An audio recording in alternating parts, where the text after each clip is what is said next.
கர்த்தருடைய பரிசுத்த நாமத்திற்கு ஸ்தோத்திரம் உண்டாவதாக. ஒரு நிமிடம் நம் கண்களை மூடி ஜெபிக்கலாம். ஏசப்பா, இந்த காலை நேரத்துக்காக நாங்கள் நன்றி செலுத்துகிறோம். ஆண்டவரே, இந்த சிலுவை தியானத்திற்காக ஆண்டவரே நீர் எங்களை ஆண்டவரே அழைத்திருக்கிறீரப்பா.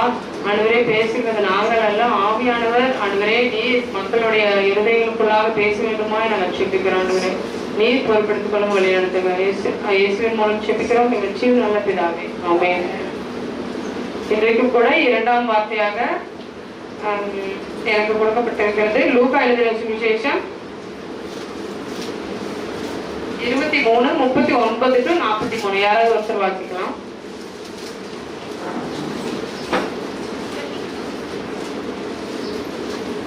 லூக்கா 23:39-43. பின்பு அவர் புறப்பட்டு அப்படி இருந்தும் அவரை சிலுவையில் அறைய வேண்டும் என்று 23:39. அன்றியும் சிலுவையில் அறையப்பட்டிருந்த குற்றவாளிகளில் ஒருவன், நீ கிறிஸ்துவானால் உன்னையும் எங்களையும் ரட்சித்துக்கொள் என்று அவரை இகழ்ந்தான். மற்றவன் அவனை நோக்கி, நீ இந்த ஆக்கினைக்கு உட்பட்டவனாய் இருந்தும் தேவனுக்கு பயப்படுகிறதில்லையா? நாமோ நியாயப்படி தண்டிக்கப்படுகிறோம், நாம் நடப்பித்தவர்களுக்கு தக்க பலனை அடைகிறோம், இவரோ தகாத ஒன்றையும் நடப்பிக்கவில்லையே என்று அவனை கடிந்து கொண்டு இயேசுவை நோக்கி, ஆண்டவரே, நீர் உம்முடைய ராஜ்யத்தில் வரும்போது அடியேனை நினைத்தருளும் என்றான். இயேசு அவனை நோக்கி, இன்றைக்கு நீ என்னுடனே கூட பரதீசில் இருப்பாய் என்று மெய்யாகவே உனக்கு சொல்லுகிறேன் என்றார். ஆமென். இந்த பகுதி இந்த லூக்கால மட்டும்தான் இருக்கு. மத்தேயு, இப்ப இந்த 4 சுவிசேஷங்கள்ல இருக்குல்ல, மத்தேயு, மார்க்கு, லூக்கா, யோவான். இதுல பாத்தீங்கன்னா மத்தேயுல சொல்லியிருக்காங்க 27:44 அவரோடு கூட சிலுவையில் அறையப்பட்டவர்களும் அவரை நிந்தித்தார்கள். நல்ல டீப்பான எக்ஸ்பிளனேஷன் அதில் இல்ல. மத்தேயுல இல்ல, மார்க்லயும் இருக்கு இல்ல. ஆனா வசனம் மட்டும் போட்டிருக்காங்க, அவரோடு கூட சிலுவையில் அறையப்பட்ட கல்லர்களும் அவரை நிந்தித்தார்கள் என்று போடப்பட்டிருக்கிறது. இந்த லூக்கா எழுதின சுவிசேஷத்துல அந்த லூக்கா அவரோட அந்த ஆசிரியர் லூக்கா தான். அந்த லூக்கா எப்படி எழுதியிருக்கிறாரு அப்படின்னா, ரட்சிப்புன்றத மென்ஷன் பண்ணி காமிச்சிருக்காரு. ரட்சிப்புன்றது ஒரு முழுமையான ஒரு வார்த்தை, அதுதான் முக்கியமான வார்த்தை. அது இந்த லூக்கா என்ற ஆசிரியர் எப்படி எழுதியிருக்கிறாருன்னா, லூக்கா 1:77 பாவம் மன்னிப்பு, பாவிகளை ரட்சிக்க தான் இயேசு கிறிஸ்து உலகத்திற்கு வந்திருக்கிறார். அந்த வசனம் சேர்த்து வாசிக்கலாமா? லூக்கா 1:77. லூக்கா 1:77. நமது தேவனுடைய உருக்கமான இரக்கத்தினாலே அவருடைய ஜனத்துக்கு பாவ மன்னிப்பாகிய ரட்சிப்பை தெரியப்படுத்தவும் அவருக்கு முன்னாக நடந்து போய். பாவ மன்னிப்பாகிய ரட்சிப்புன்னா என்னங்க? ஃபர்ஸ்ட் இதே போட்டிருக்கு, இந்த வசனத்தை மனப்பாடம் பண்ணிக்கோங்க எல்லாரும். பாவ மன்னிப்பாகிய ரட்சிப்புன்னு உங்ககிட்ட கேட்டா என்ன சொல்லுவீங்க? இனிமேட்டு பாவ மன்னிப்பு. பாவத்துல இருந்து நமக்கு ஒரு விடுதலை கிடைக்கிறது, அதுதான் ரட்சிப்பு. நம்ம இயேசுன்ற வார்த்தைக்கு என்ன மீனிங் அப்படின்னு பார்த்தோம்னா, அவர் தமது ஜனங்களின் பாவங்களை நீக்கி நம்மை ரட்சிப்பார். அப்ப அந்த ரட்சிப்புன்னா எப்ப கேட்டாலும் நம்ம சொன்னோம், என்ன சொன்னோம்? பாவ மன்னிப்பு. ஓகேங்களா? இது எங்களுக்கு நல்ல டீப்பா எடுத்தாரு ஐயா எங்களுக்கு பைபிள் கிளாஸ்ல. அது ரொம்ப எங்களுக்கு பிரயோஜனமா இருந்துச்சு. ரட்சிப்புன்னா என்ன, ஷார்ட்டா ஒரு விடுதலை அவ்வளவுதான் அப்படின்னு அவர் ரொம்ப அழகா எடுத்தாரு எங்களுக்குலாம் ரட்சிப்பு. அதனால அந்த ரட்சிப்புன்றது ரொம்ப முக்கியம். நம்ம ஃபர்ஸ்ட் நம்ம ஆரம்பத்துல நம்ம கிறிஸ்துவ வாழ்க்கையில ஒரு ஸ்டெப் எடுத்து வைக்கிறோம்னா ஃபர்ஸ்ட் ஸ்டெப் அதுதான். என்னதுங்க? ரட்சிப்பு. இந்த ஒரு இன்ட்ரோடக்ஷன் சொல்லிட்டு அதுக்கப்புறம் நம்ம லூக்காக்கு போலாம். அப்புறம் என்ன அப்படின்னு சொன்னா, இழந்து போனதை தேடும் ரட்சிக்கவுமே மனுஷகுமாரன் வந்தார். இந்த லூக்கா பகுதியில ஒரு ஷார்ட்டா நம்ம சொல்லணும்னா ரட்சிப்பு தாங்க. அதுல முக்கியமா என்னன்னா, இழந்து போனதை தேடவும் ரட்சிக்கவுமே மனுஷகுமாரன் வந்தார்.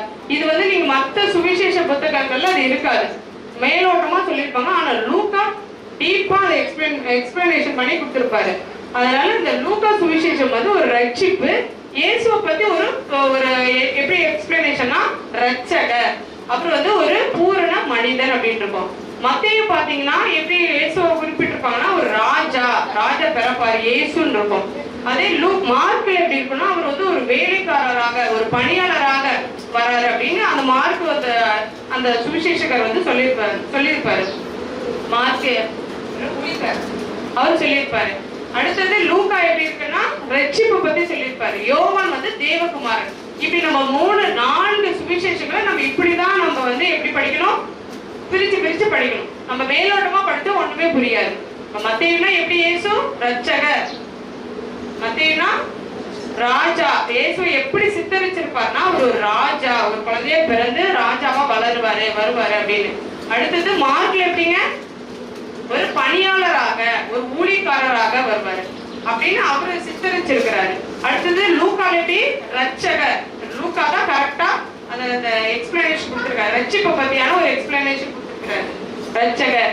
யோவான் எப்படி கொடுத்திருப்பாருன்னா தேவகுமாரன் அப்படின்னு கொடுத்திருப்பாரு. ஓகேங்களா? இந்த பகுதியை வந்து நீங்க ஒரு இன்ட்ரோடக்ஷன் முன்னாடி நீங்க படிச்சீங்கன்னா உங்களுக்கு அந்த 4 நற்செய்தி நூல்களை ஈஸியா புரியும், அண்டர்ஸ்டாண்ட் பண்ணிக்கலாம். ஓகேங்களா? நம்ம மேலோட்டமா படிச்ச என்னன்னா ஒரே அற்புதமா இருக்குது, இயேசுவுக்கு தேவை 4 சுவிசேஷங்களே இருக்குது அப்படின்னு நமக்கு ஒரு போர் அடிக்கிற மாதிரி வாசிக்க கூடாது. மத்தேயுல என்ன இருக்கு, மார்க்ல என்ன இருக்கு, லூக்கா என்ன இருக்கு, யோவான் என்ன இருக்கு, நம்ம தெளிவா இப்படி படிச்சோம்னா நமக்கு ஈஸியா புரியும். சரிங்களா? இப்ப நம்ம மேட்டருக்குள்ள வரலாம். இப்ப அந்த லூக்கால சொல்லியிருக்காங்க அந்த 2 கல்லர்களுடைய பெயர்கள் வந்து நம்மளுடைய பைபிள்ல இல்ல. ஆனா பதிவேடுகள், ஆரம்ப கால பதிவேடுகள் இல்ல. ஒருத்தர் பேர் வந்து கெஸ்டாஸ், இன்னொருத்தர் பேர் வந்து டிஸ்மாஸ் அப்படின்னு போட்டிருக்கு. கெஸ்டாஸ் சொல்லுங்க, கெஸ்டாஸ், டிஸ்மாஸ். அந்த ரைட் சைட்ல இருக்கிறவர் வந்து பாத்தீங்கன்னா டிஸ்மாஸ், லெஃப்ட் சைட்ல இருக்கிறது தான் கெஸ்டாஸ் அப்படின்னு சொல்றாங்க. இப்ப யாரு நிந்திச்சாங்க அப்படின்னு பாத்தீங்கன்னா ஏசப்பாக்கோட அந்த லெஃப்ட் சைட்ல அறையப்பட்டவர் தான் என்ன பண்ணாரு, நிந்தித்தாரு. எப்படி நிந்திக்கிறாரு, நீ வந்து இந்த ஆக்கினிக்கு உட்பட்டவனா இருந்தும் தேவனுக்கு பயப்படுகிறது இல்லையா அப்படின்னு மத்தவனை பார்த்து கேட்கிறாரு. அன்றியும் சிலுவையில் அறையப்பட்ட இந்த குற்றவாளிகளில் ஒருவன், நீ கிறிஸ்துவானால் உன்னையும் எங்களையும் ரட்சித்துக்கொள், ஆண்டவர் பேரே ரட்சகர். ஆனா அந்த குற்றவாளி என்னன்னு கேட்கிறாரு, நீ கிறிஸ்துவானால் உன்னையும் என்னையும் காப்பாத்திக்கோங்க அப்படின்னு அவர்கிட்டயே கேட்கிறாரு கேள்வி. யாரு, அந்த கெஸ்டஸ்ங்கிறவர். யாருங்க, கெஸ்டஸ். இந்த பேர் வந்து நம்ம பதிவேடுகள்ல, வரலாற்று புத்தகங்கள்ல இருக்கிறது. அடுத்தது அந்த இன்னொருத்தர் வந்து என்ன சொல்றாருன்னா, ஆண்டவரே உம்முடைய ராஜ்யத்தில் வரும்போது அடியேனே நினைத்தருளும் என்று. இவருக்கு எப்படி அந்த கடைசி நிமிஷத்துல அந்த ஒரு நம்ம ஆண்டவர்கிட்ட போகணும்னு எப்படி அவர்கிட்ட வந்துச்சு, யாராவது கேஸ் பண்ண முடியுமா? இந்த கடைசி அதுக்கு முன்னாடி அவர் ஜெபம் பண்ணியிருப்பாரா? கிடையாது. இதுதான் ஃபர்ஸ்ட் லாஸ்ட் அவர் ஜெபம் பண்ணியிருப்பாரு. ஒரே ஒரு வார்த்தை, அவருக்கு அந்த சான்ஸ் கிடைச்சிருக்குது. அதாவது எப்படின்னா அவர் வந்து தன்னுடைய பாவத்தை உணர்ந்திருக்கிறார். ஃபர்ஸ்ட் அந்த வார்த்தை பேசியிருக்கிறாருல்ல, அண்ணா மன்னிப்பு பத்தி சூப்பரா எடுத்தாரு. அந்த பிதாவே இவர்களுக்கு மன்னியும் தாங்கள் செய்கிறது இன்னதென்று அறியாது இருக்கிறார்களே அப்படின்னு அந்த வார்த்தை எடுத்தாரு. அப்ப அந்த வார்த்தையை கல்லன் கேட்டுட்டு தான் இருந்திருப்பான். அந்த லாஸ்ட் நிமிஷத்துல அவர் வந்து என்ன, அந்த கல்லன் என்ன பண்ணிட்டாரு, மனம் திரும்பி ஏசப்பா என்னுடைய பாவத்தையும் அவர் உணர்ந்திருக்கிறார். அந்த கல்லன் என்ன பண்ணிருக்கிறாரு, அந்த பாவத்தை உணர்ந்திருக்கிறாரு. ஏசப்பா கிட்ட நம்ம கேட்டா நமக்கு வந்து எப்படியும் ஒரு சான்ஸ், நம்ம பல்லவத்துக்கு போயிடலாம் அப்படின்ட்டு அவர் நினைச்சிருக்கிறாரு. அதனால இந்த இதுல பார்த்தோம்னா தன்னுடைய பாவத்தை அந்த கல்லன் வந்து உணர்ந்து அறிக்கை செஞ்சிருக்கிறான். ஏசு பக்கத்துலதான் இருக்கிறாரு. ஏசு எப்படி இருக்கிறாரு, பக்கத்துலதான் இருக்கிறாரு.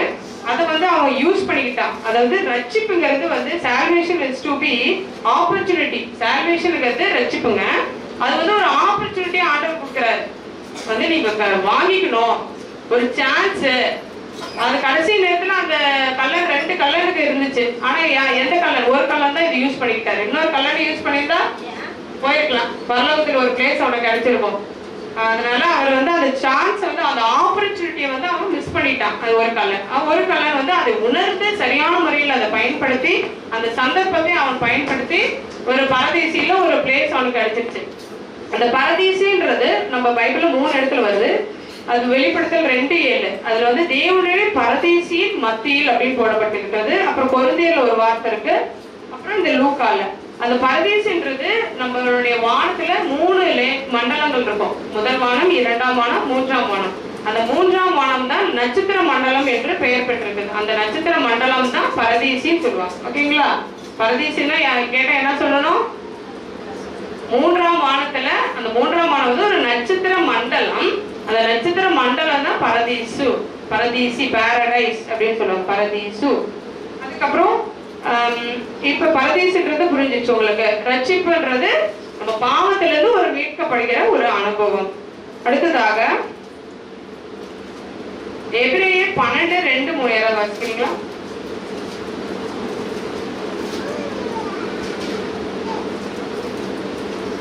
எபிரேயர் 12:2-3.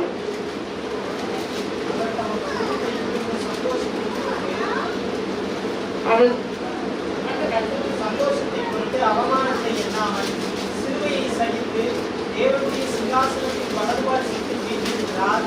ஆகையால் நீங்கள் நினைத்துள்ளவர்களாய் உங்கள் ஆத்துமாக்களில் சோர்ந்து போகாதபடிக்கு தமக்கு விரோதமாய் பாவிகளால் செய்யப்பட்ட இவ்விதமான விபரீதங்களை சகித்த அவரையே நினைத்துக் கொள்ளுங்கள். இந்த வசனம் படிக்கும்போது இது ஒரு புதுசா எனக்கே தெரிஞ்சு. இப்படி ஒரு வசனம் இது பைபிள்ல நம்ம படிக்கும்போது எல்லா வசனம் புதுசாவே தான் தெரியும். எத்தனை தடவை படித்தாலும் அது புதுசாவே தான் தெரியுது. அவர் தமக்கு முன் வைத்திருந்த சந்தோஷத்தின் பொருட்டு அவமானத்தை எண்ணாமல் சிலுவையை சகித்து. அவமானம், எத்தனை அவமானம்! நம்ம அந்த ஏசப்பா எத்தனை அற்புதங்கள் செஞ்சாரு, அடையாளங்கள் செஞ்சாரு, மருத்துவர் உயிரோடு எழுப்பினாரு. அத்தனை ஜனங்கள் எல்லாம் பார்த்து எல்லாம் ஆசீர்வாதத்தை பெற்றுக்கொண்டவங்க அது கடைசியா அந்த சிலுவையில என்ன பண்ணாங்க? எல்லாருமே நிந்திக்கிறாங்க, போற வரவெல்லாம் காரி துப்புறாங்க. அந்த அவமானம் ஒரு மனுஷன். இந்த லூக்கால பாத்தீங்கன்னா ஒரு மனுஷகுமாரன். அவர் 100% இப்ப நம்ம மனுஷங்க தானே, அவருக்கு ஒரு கடவுளா இருந்தாலும் மனுஷகுமாரனா தான் இருக்கிறாரு. அந்த அவமானத்தை எண்ணாமல் சிலுவையை சகிக்கிறார். ஆமா தானங்க? சிலுவை சகித்து தேவனுடைய சிங்காசனத்தின் வலது பாரிசத்தில் வீற்றிருக்கிறார். நமக்கு அவருக்கு என்ன ஒரு அவர் சொல்றாரு, ஃபர்ஸ்ட் முன்னாடி அவர் தமக்கு முன் வைத்திருந்த சந்தோஷத்தின் பொருட்டு. கடைசியா நம்ம எங்க போறோம்? பிதாவோட வலது பாரிசத்துக்கு தான் போறோம். அதனால இதுக்கு முன்னாடி இருக்கிற அவமானங்கள், நிந்தைகள் எல்லாம் சகித்து அவருக்கு ஒண்ணு தெரிஞ்சிருச்சு, நம்ம எங்க போறோம்? கடைசியா ஆண்டவருடைய பிதாவோட சித்தத்தை நிறைவேற்றிட்டு நம்ம மறுபடியும் பரலோகத்துக்கு தான் போறோம். அதனால தேவனுடைய சிங்காசனத்துக்கு வலது பாரிசத்தில் வீற்றிருப்போன்ற ஒரு நம்பிக்கையோட அந்த தமக்கு முன்னாடி இருக்கிற எல்லா ஜனங்களுடைய அவமானத்தையும் நிந்தையும் சகித்து அப்படி நம்ம கடைசி நம்ம எங்க நம்ம இருக்க போறோம்ன்றது அவருக்கு தெரிஞ்சிருச்சு. அப்ப முன்னாடி இருக்கிறதெல்லாம் நம்ம என்ன பண்ணணுங்க? விட்டு உதறி தள்ளிடணும். ஆகையால் அப்புறம் சொல்றாரு எபிரேயர்ல, ஆகையால் நீங்கள் இளைப்புள்ளவர்களாய் உங்கள் ஆத்துமாக்களிலே சோர்ந்து போகாதபடி. நம்ம ஒரு கஷ்டம் வந்தா நம்ம என்ன பண்ணணும்? பிள்ளையோட இருதயமே அப்படியே பட்டன்னு துடிச்சு அப்படியே ஒரு மாதிரி ஆயிடுவோம். அப்ப நம்ம அவர் தெளிவா எழுதுறாரு, உங்கள் ஆத்துமாக்களையும் சோர்ந்து போகாதபடிக்கு தமக்கு விரோதமாய் எல்லாம் சுற்றிலும் அவர் நன்மை செய்கிறவரால் தானே சுற்றி திரிந்தாரு. அப்படி யாருக்காவது விரோதம் பண்ணாரா? யாருக்கும் எதுவுமே கெடுதல் பண்ணல. ஆனா அவருக்கு போட்டிருக்க, தமக்கு விரோதமாய் பாவிகளால் செய்யப்பட்ட இவ்விதமான விபரீதங்களை சகித்த அவரையே நினைத்துக் கொள்ளுங்கள். நம்ம ஏதாவது ஒரு கஷ்டம் துன்பம் பாடு வரும்போது நம்ம என்ன பண்ணணும்? என்னங்க பண்ணணும்? சகிக்கணும். அந்த அவமானங்கள் எண்ணாமல் சிலுவை சகித்த அந்த தேவனை நம்ம என்ன பார்க்கணுமா? அவரையே நினைத்து கொள்ளுங்கள் இருக்கு. பைபிள் எப்படி போட்டிருக்கு? அவரையே நினைத்து கொள்ளுங்கள். அப்ப தங்கள் ஆத்துமாக்களை நம்ம இனிமேல் சோர்ந்து போவோமா? பாடுகள், நமக்கு நிந்தைகள், அவமானங்கள் நிறைய வரும். ஆண்டவர் என்ன சொல்லியிருக்கிறாரு? இந்த உலகத்துல உபத்திரம் உண்டு. ஈஸியா நம்ம உலகத்தை வாழலாம் நினைக்கிறோம். ஆனா எப்படி? உலகத்துல பாடுகள், உபத்திரங்கள் நிறைய இருக்குப்பா. அது நம்ம கிறிஸ்டியனுக்குள்ள இன்னும் நிறைய இருக்கு. அதை ஒத்துக்கிறோமா? ஆமென். அதனால ஆனா நமக்கு ஒரு நம்பிக்கை இருக்கு. என்ன நம்பிக்கை? அந்த பெரிய நமக்கு முன்னாடி இருக்கிற பாடுகள், அவமானங்கள் இதே காட்டிலும் நம்ம பெரியவர் யாரு இருக்க? நம்ம கூட ஏசு இருக்கிறார். நமக்கு ஒரு நம்பிக்கை இருக்கா? ஆமென். அதனால நம்ம பாடுகள், உபத்திரங்கள் வரும்போது என்னங்க பண்ணணும்? சகிச்சுட்டு நம்ம ஏசப்பா கண்ணா மணி ஏசப்பா சிலுவையை நினைச்சுக்கணும். அவருக்கு முன்னாடி இத்தனை அவமானங்கள் வந்தது, நமக்கு முன்னாடி வரதெல்லாம் என்னங்க? ஒரு சின்ன ஒரு பாயிண்ட் தாங்க. நம்ம தானங்க சின்ன ஒரு பாயிண்ட் தான். அவருக்கு வந்ததெல்லாம் எவ்வளவு பெரிய வேதனை, பாடுகள், துன்பங்கள். ஆனா போட்டுக்கு மனுஷகுமாரன் தான் அவர் அந்த இயேசு கிடையாது, மனுஷகுமார் இயேசுதான். ஆனா அவருடைய சரீரத்துல அத்தனை வேதனைகளையும் பட்டார். இப்ப நம்ம பண்ண முடியுமாங்க? ஒரு கால ஒரு முள்ளு குத்துனாவே எப்படிங்க நம்ம விசுக்கு இழுக்குதுன்றோம். ஒரு முள்ளு குத்துனா எப்படி? அவரு தலையில மட்டும் எத்தனை முள்ளு குத்தி கண்ணு வழியா வந்திருக்குதான். அந்த ஒரு முள்ளு இவ்வளவு பெருசு இருக்கு. அது எத்தனை 8 இன்ச் அந்த மாதிரி சொல்லியிருக்காங்க. வழிகளை தாங்கி இருக்கிறார். அதெல்லாம் நினைச்சா நம்மளுடைய இருதயங்கள் அப்படியே நொறுங்கி போகிறது. அதனால நம்ம பாடுகள் இந்த மாதிரி வரும்போது, நம்ம அவமானங்கள் வருதா, இந்த உலகத்துல இருக்கும்போது எல்லாமே வருங்க, அதுவும் நம்ம பாடுகள் எல்லாமே வரும்.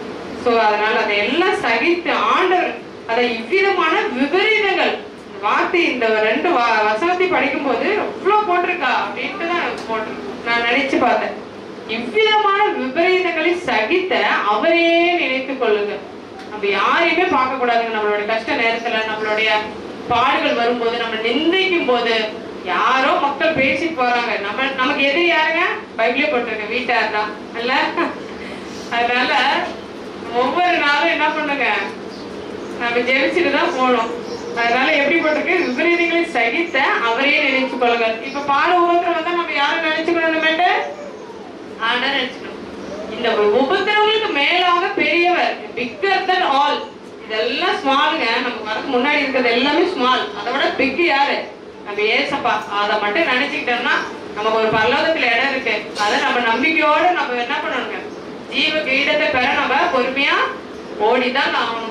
பொறுமையா, அது நீடிய பொறுமை. பொறுமையில என்ன பொறுமை?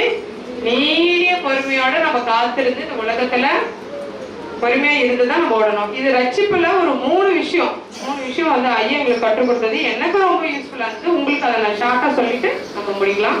அது ரட்சிப்புல பாத்தீங்கன்னா கடந்த கால ரட்சிப்பு, நிகழ்கால ரட்சிப்பு, எதிர்கால ரட்சிப்பு. எபேசியர் எடுத்தவங்க வாசிக்கலாம். எபேசியர் 2:8. எபேசியர் 2:8.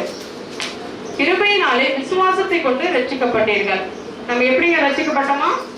கிருபைன்னா என்னங்க? ஒண்ணுமே இல்லை. காலையில எந்திரிச்சு நமக்கு என்ன ஃபர்ஸ்ட் வார்த்தை என்ன சொன்னோம்? ஏசப்பா நீங்க எங்களுக்கு கிருபையா நீங்களே நன்றி.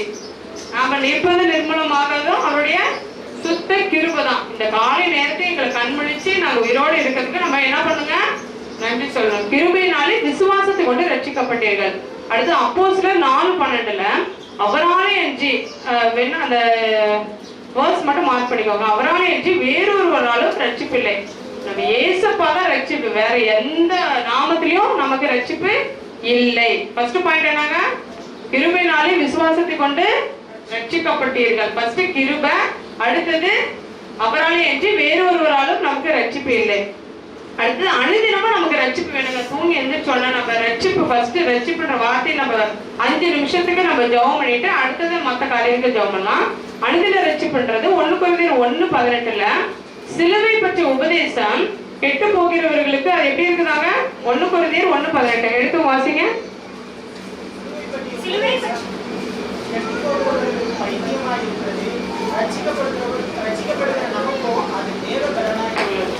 உபதேசம், இந்த உபதேசம் மற்றவங்களுக்கு சொன்னா நாங்க ஊழிய பயணத்துக்கு போனோம். அப்ப சிலுவை இப்ப சொன்னதுக்கு சிலுவை பிச்சுட்டு உங்க கடவுள் வர வேண்டியதானே 3 ஆணியை பிடிங்கிட்டு அப்படின்னு கேட்டாங்க. அப்ப சிலுவை பற்றிய உபதேசம் அவங்களுக்கு எப்படி இருக்குதா? பைத்தியமா இருக்கிறது. நம்ம ரட்சிக்கப்படுகிற நமக்கு எப்படி இருக்குங்க? தேவ பலனாய் இருக்கிறது. அப்ப ஃபர்ஸ்ட் பாயிண்ட் என்னங்க? 1 கொரிந்தியர் 1:18 சிலுவை பற்றிய உபதேசம் கெட்டு போகிறவங்களுக்கு எப்படி இருக்கு? மற்றவங்களுக்குலாம் பைத்தியக்காரங்க அப்படிங்கன்னு சொல்ற மாதிரி இருக்கு. ஆனா ரட்சிக்கப்படுகிற நமக்கும் தேவ பலனா இருக்கிறது. அப்புறம் பிலிப்பியர் 2:12 உங்கள் ரட்சிப்பு நிறைவேற பிரயாசப்படணுமா. நம்ம காலையில் எழுந்திரிச்சோன்னா என்னங்க பண்ணணும்?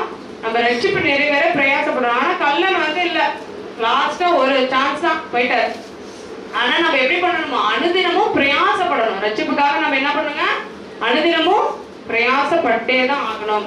அடுத்தது எதிர்கால ரட்சிப்பு. எபிரேயர் 9:28 தமக்காக காத்து கொண்டிருக்கிறவர்களுக்கு அவர் ரட்சிப்பை கொடுக்கிறார். கண்டிப்பா நம்ம காத்துட்டு இருக்கும்போது அவர் என்ன பண்ணுவாரு? ரட்சிப்பை கொடுப்பாரு. அடுத்து 1 பேதுரு 1:5 கடைசி காலத்தில் வெளிப்பட ஆயத்தமா இருக்க போகிற அப்படின்னு போட்டிருக்கு. அப்ப கடைசி காலத்துல நமக்கு என்னங்க வேணும்? அவர் வரைக்கும் நம்ம போகணும்னா என்ன பண்ணணும்? ரட்சிப்பு நம்ம கூடயே இருக்கணும். கடைசியா ஒரு வார்த்தை மத்தேயு 28:13 போட்டிருக்கு. என் நாமத்தின் நிமித்தம் எல்லாராலும் பகைக்கப்படுவீர்கள். இயேசுன்ற வார்த்தை சொன்னா நம்ம என்ன பண்ணுவாங்க? நம்மளைய எல்லாருமே பகைப்பாங்க. என்ன ஏசுன்னு இருக்காங்க. அப்ப முடிவு பரியந்தம் நிலைத்திருப்பவனே ரட்சிக்கப்படுவான். புரியுதுங்களா? ரட்சிப்புனா 3 விஷயம். ரட்சிப்புனா எனக்கு சிம்பிளா மத்தேயு லூக்கா 1:27 சொல்லிட்டு பாவத்துல இருந்து நமக்கு பாவ மன்னிப்பு. ரட்சிப்புனா என்ன சொல்லுங்க? பாவ மன்னிப்பு. அந்த பாவ மன்னிப்புல இருந்து நம்ம எப்படி விடுதலை ஆகணும்? ஏசப்பாவுடைய ரத்தத்தினால், அவருடைய வார்த்தையினால். ஓகேங்களா? அடுத்து 3 விதமான பார்த்தோம். கடந்த கால ரட்சிப்பு, அனுதின ரட்சிப்பு. கடந்த காலத்துல ஏசப்பா நமக்கு எப்படி இருந்தாங்க? கிருபையா இருந்தாரு. அனுதினமா நம்ம என்ன பண்ணணுங்க? ரட்சிப்பை நிறைவேற பிரயாசப்படணும். எழுதிருக்கீங்களா? ரட்சிப்பை நிறைவேற வாலிப பிள்ளைகள் பிரயாசப்படணும். ஃபர்ஸ்ட் என்ன பண்ணணும்? ஏசப்பா நீங்க எங்களுக்கு கிருபையா அந்த ரட்சிப்பு கொடுத்தீங்களா, அதுக்காக நன்றி ஃபர்ஸ்ட் சொல்லணும். ரெண்டாவது என்ன பண்ணணும்? சிலுவையை என்ன பண்ணணும்? ரட்சிப்பு நிறைவேற டெய்லி நம்ம பிரயாசப்படணும். மூன்றாவது பாயிண்ட் என்னன்னா, அவரோட வருகையில நம்ம போறதுக்கு பிரயாசப்படணும். அதுக்கு என்ன வேணும்? ரட்சிப்பு வேணும். கடைசியா முடிவு பரியந்தம் நிலைத்திருப்பவனே ரட்சிக்கப்படுவான். சரிங்களா? அதனால நம்ம கடைசி நம்ம ஒரு குழந்தை பிறந்தது முதல் அந்த குழந்தை கடைசியா நம்ம ஆண்டவர்கிட்ட போகிற வரைக்கும் என்னங்க ஒண்ணு வேணும்? நமக்கு ரட்சிப்பு வேண்டும். அது கடந்த காலம், நிகழ்காலத்திலையும் எதிர்காலத்திலையும் நமக்கு வேணும். கர்த்தர் தாமே இந்த வார்த்தைகளை ஆசீர்வதிப்பாராக. கரங்களை தட்டி உற்சாகப்படுத்துவோம். ஹல்லேலூயா.